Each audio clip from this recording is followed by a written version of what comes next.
aku ibaratkan bisnis itu ibarat menanam ya teman-teman. Jadi menanam itu pasti ada biji yang tumbuh subur dan pasti ada biji yang tidak tumbuh subur gitu. Tapi yang harus kita lakukan adalah kita harus fokus pada biji yang terus tumbuh. Jadi meskipun itu disiram setiap hari, meskipun kita meeting tiap hari sekalipun, pasti ada aja produk yang nggak laku. Pasti ada aja orang atau tim yang bertingkah atau berperilaku nggak sesuai dengan apa yang kita harapkan, itu pasti ada. Tapi fokus kita bukan di hal yang membuat kita nggak maju, tapi fokus kita adalah pada hal yang memang membuat kita terus tumbuh sehingga kita jadi termotivasi untuk terus merawat tanaman kita itu sendiri. Dan gimana dong nasibnya dengan tanaman kita yang nggak tumbuh subur? Nah, kita cari solusi. Apakah kita perlu cari tanaman yang lain? Apakah kita kita treatment dengan treatment yang lain? Nah, itu nanti kita putuskan di pertemuan-pertemuan BOD. Nah, maksud aku seperti itu. Jadi kita mengibaratkan bisnis itu ya seperti kita menanam. Nah, harapannya ini yang sebenarnya disinggung sama Al tadi malam ya. Ya harapannya ya Mas kalau usaha itu ya impact-nya sama lah apa yang energi yang kita keluarkan itu ya. Masa kerjain tugas banyak banget tapi hasilnya cuma sedikit gitu ya. Dari apa namanya? Dari revenue-nya ya. Aku pribadi sebenarnya sadar sih apa yang kita lakukan sekarang itu dampaknya belum sesuai dengan apa yang teman-teman keluarkan energinya gitu loh. Jadi harapannya ya usaha yang menghasilkan itu adalah sama dengan hasil atau lebih dari apa yang kita keluarkan. Baik itu dari sisi apa namanya energi, kemudian waktu, terus kemudian pikiran itu memang harus dan layak untuk kita apresiasi dan kita hargai. Dan aku juga sepakat apa yang disampaikan sama Al, dan dari berdirinya jadi jamu dan juga jadi praktisi sebenarnya aku juga mengusahakan secepat-cepatnya kita harus memberikan penghasilan yang layak bagi teman-teman semuanya. Nah, ini aku sedikit sharing lagi, ada ayat yang bagus banget. Ini juga bisa teman-teman terapkan di bisnis atau tempat kerja teman-teman masing-masing. Jadi di surat Al-A'raf ayat 14 sama 15, 18, teman-teman masih ingat ya? Ada kisah dulu kan iblis itu kan apa namanya diusir dari surga ya, karena kan dia menggoda Nabi Adam kan gitu. Nah, kenapa? Karena dia menggoda karena memang apa namanya berhasil menggoda Nabi Adam sehingga iblis itu diusir dari surga gitu. Nah, ada pertanyaan apa tanya jawab antara Allah dengan iblis itu ternyata iblis itu minta penangguhan waktu sampai dengan hari kiamat. Bisa dibayangin ya. Jadi iblis itu kan objektifnya atau tujuan hidupnya dia itu kan menggoda manusia untuk masuk neraka ya kan. Dia minta kepada Allah bahwasanya dia supaya untuk diperpanjang umurnya dia sampai hari kiamat supaya dia bisa menggoda manusia. Gitu. Caranya gimana? Caranya adalah dia akan menyesatkan manusia dan menghalangi dari jalan yang lurus. Nah, caranya gimana lagi? Caranya adalah dia akan mendatangi manusia dengan cara dari depan, dari belakang, dari kanan, dan dari kiri. Ini tandanya apa? Tandanya dia benar-benar berusaha sekuat tenaga untuk menggoda manusia supaya manusia itu terjerumus ke dalam kemaksiatan dan masuk neraka. Itu setan, itu iblis gitu. Nah, gimana kita sebagai seorang pembisnis gitu ya? Ternyata ada nih hikmah yang bisa kita ambil dari kisah tersebut gitu ya. Ternyata kalau kita apa namanya sudah berikhtiar gitu ya, atau kita sudah menetapkan satu keputusan dalam hidup kita, kita harus terus mengupayakan itu. Setidaknya ada 4 pelajaran yang harus kita ambil dari kisah tersebut. Yang pertama adalah iblis itu minta umurnya panjang. Maksudnya gimana? Jadi kita sebagai seorang bisnismen ataupun para tim BOD nih, kita harus berpikir bahwasanya kita nih apa namanya sudah benar sih nggak sih kita dikasih umur yang panjang ini untuk bermanfaat ya.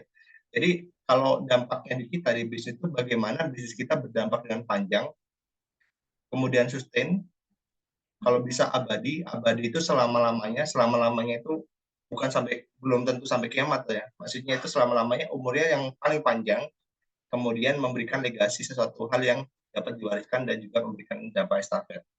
Nah, maksudnya adalah iblis saja yang punya objektif atau tujuan hidup menggoda manusia untuk masuk ke dalam neraka, itu aja bersemangat gitu, punya tujuan yang panjang gitu. Dalam umur panjang dia nego sama Allah, ya Allah aku mau pengen dihidupkan sampai hari kiamat untuk menggoda manusia. Nah, kita nih sebagai orang yang berakhlak, yang punya pemikiran, punya ilmu pengetahuan gitu juga pengen gitu. Masa kita nggak pengen kayak dalam artian punya pemikiran kayak iblis ya. Dia punya pemikiran yang panjang bagaimana dia untuk bisa menghasilkan suatu hal yang berdampak panjang. Kita juga pengen kan jadi praktisi bisnis kita ini berjalan dengan panjang gitu, sustain abadi dan punya legasi dan sesuatu hal yang diwariskan. Karena ya sesuatu apa namanya amalan yang terus mengalir itu adalah ilmu yang bermanfaat ya teman-teman. Jadi kalau kita bisa mengamalkan ilmu kita, ya insya Allah itu menjadi amal jariah kita. Lalu yang kedua adalah setan itu menggoda dari segala arah, dari empat mata angin ya tadi ya, dari depan, dari belakang, dari bawah, dari kanan, dari kiri dan seterusnya. Ini tandanya adalah dia memiliki sifat ulet dan berusaha sedemikian luar biasa sehingga nanti mendapatkan berbagai cara. Dengan cara itulah kita bisa mencapai tujuan kita bersama. Terus yang keempat adalah yang ketiga adalah impact sebanyak-banyaknya untuk rekrut pengikut gitu ya. Nah ini kalau kita tujukan ke bisnis itu adalah bagaimana kita bisa berimpact sebanyak-banyaknya atau menjangkau dengan market size bisnis sebanyak-banyaknya sehingga nanti volume kebermanfaatannya juga banyak sehingga nanti kita juga bisa mendapatkan manfaat sebesar-besarnya. Dan yang tak kalah penting adalah kita selalu membulatkan tekad karena kalau tadi iblis itu kan dia yakin banget ya dengan tujuan dia bahwa dia akan menggulingkan manusia itu ke dalam neraka gitu ya. Nah, kita juga sebagai manusia yang berakhlak tadi, yang punya tujuan mulia juga, kita harus punya goals yang jelas, tujuan konsisten, dan juga istiqomah gitu. Sehingga nanti hasilnya bisa kita rasakan ketika nanti kita sudah beberapa tahun ke depan gitu ya, kita udah mulai merasakan, oh ini hasilnya memang sudah kita layak apa namanya istilahnya wariskan ke orang lain mungkin ya. Nah, ada 6 pesan dalam membangun bisnis. Yang pertama harus sistemik. Sistemik itu kita punya sistem yang berlaku, cara kerja yang berlaku, punya tim yang jangka panjang, kemudian punya keteraturan. Keteraturan ini adalah apa namanya rule of the game. Jadi bagaimana kita melakukan sesuatu itu dalam bisnis kita. Kemudian yang ketiga, kita harus memikirkan keberlanjutannya seperti apa. Karena bisnis yang baik itu adalah bisnis yang berlanjut. Jadi nggak cuma satu musim, satu saat langsung seterusnya hilang lagi gitu ya. Terus yang keempat adalah sepanjang waktu. Jadi kita pengen selama-lamanya, dalam artian selama-lamanya itu waktu yang optimum bagi tim itu bisa terus bertumbuh. Terus yang berikutnya saling bersupport nih.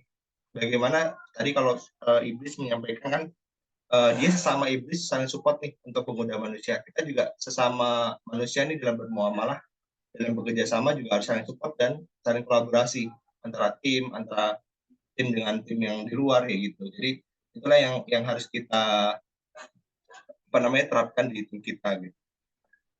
Nah, satu lagi mungkin ini sebagai penutup untuk pengantar ya. Jadi inilah basic kenapa di tim itu harus ada bendahara gitu ya. Jadi apa yang dilakukan Mbak Isma itu sebenarnya Mbak Isma sedang mengamalkan satu ayat ini gitu. Jadi dikatakan bahwa apabila kamu utang piutang, jadi utang piutang itu biasanya diibaratkan sebagai cash flow ya, kalau di perusahaan cash flow. Nah, utang piutang itu harus ada yang mencatat, ada seorang yang mencatat di antara kamu. Jadi kalau di sini Mbak Isma itu sebagai salah satu ya, saya jobnya itu sebagai apa namanya pencatat keuangan. Nah, sebenarnya Mbak Isma itu sedang mengamalkan ini. Gitu. Nah, itulah tugas kita sebagai tim yang lain di BOD itu sebagai pengawas. Nah, 3 orang itu satu sebagai pencatat dan satu orang lagi sebagai pengawas sehingga nanti harapannya ya kita sebagai tim bisa saling cross check gitu. Dan yang terakhir ya kalau kita pengen segala sesuatunya itu dipermudah itu ya kita harus bertakwa gitu ya kepada Allah gitu. Jadi takwa itu definisinya kita harus mendekatkan diri kepada Allah terus gitu. Caranya gimana? Caranya kita sholat, ibadah gitu ya. Kalau memungkinkan dan wajib, maksudnya rekomendasi dari aku, saran dari aku, ya minimal kita dalam 1 minggu ada sholat tahajud. malam sekali minimal gitu. Sholat duhanya jangan lewat dan sebagainya, dan infak, sedekah gitu dan amal sebagainya. Itulah yang ya mungkin rasanya belum belum kelihatan sekarang gitu. Nanti lama kelamaan teman-teman akan merasakan dampak dari apa yang kebaikan teman-teman lakukan.